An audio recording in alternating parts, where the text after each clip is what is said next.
네, 가능합니다. 일반적으로 라식 수술 같은 경우는 재교정하는 방법이 기존에 있던 라식 플랩을 다시 이용하는 방법이 있고요. 또는 새로운 플랩을 만드는 방법도 있습니다.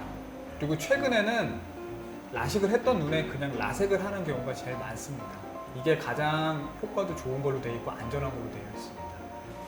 라섹도 다시 할 수 있습니다. 다만 라섹은 라식은 할 수는 없고요. 재교정할 때는 반드시 라섹 수술을 하셔야 합니다.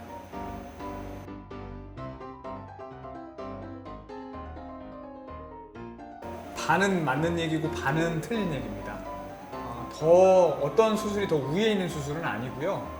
앞서 설명드린 대로 이 뚜껑을 만드느냐 안 만드느냐의 차이인데, 이제 뚜껑은 한번 만들어지면 이 뚜껑이 없어지질 않아요.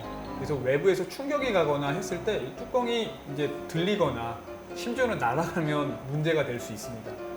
교과서에 나온 대로 진짜 디제스터가 되는 경우가 있는데, 이런 것 때문에 외상에 노출이 많은 소방관이나 군인 같은 경우는 라식보다는 라섹을 더 많이 하게 되고요.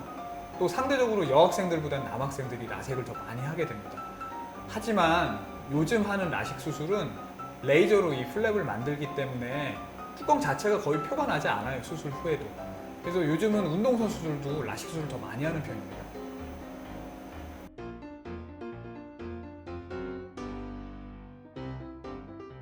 기본적으로 라식 라섹 수술은 눈을 좋아지게 하는 수술이 아니라 안경을 벗을 수 있게 도와주는 수술이기 때문에 눈에 다른 안과 질환이 있을 때는 안 하시는 게 원칙이에요. 근데 이제 녹내장 같은 경우도 심한 녹내장이 아니라 아주 초기 녹내장이나 이런 경우에는 안경 벗고자 하는 욕구가 있는 분들은 한해서 수술할 수 있어요. 다만 라식 같은 경우는 이 플랩 만드는 과정에서 일정 시간 동안 안압이 좀 상승되기 때문에 그런 부담을 좀 피하는 방향으로 해서 라섹 쪽을 더 많이 하게 됩니다.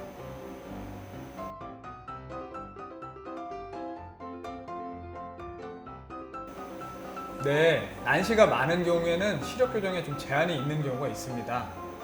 난시가 많으면 일단은 다시 난시가 재발될 확률도 상대적으로 좀 높고요.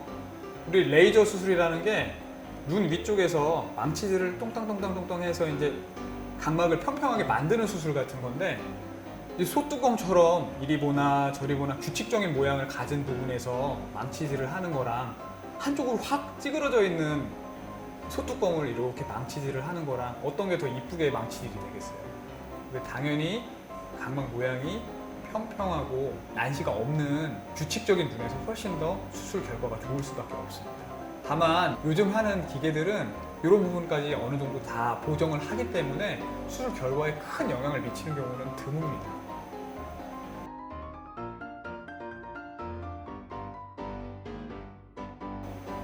네, 이 부분도 녹내장과 마찬가지입니다.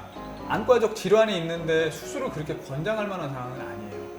근데 일반적으로 근시가 심한 사람들, 눈이 많이 나쁜 사람들이 눈의 질환들을 많이 갖고 있는데요.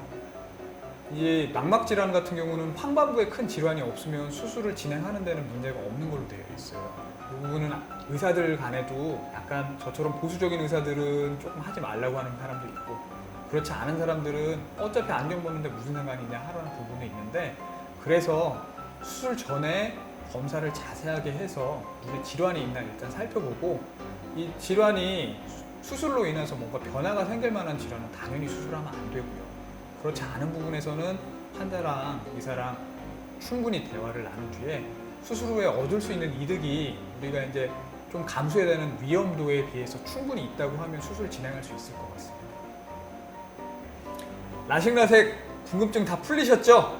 네, 다음 시간에는 안구건조증에 관련돼서 이야기를 나눠보겠습니다. 궁금하시면 다음 방송에서 뵙겠습니다.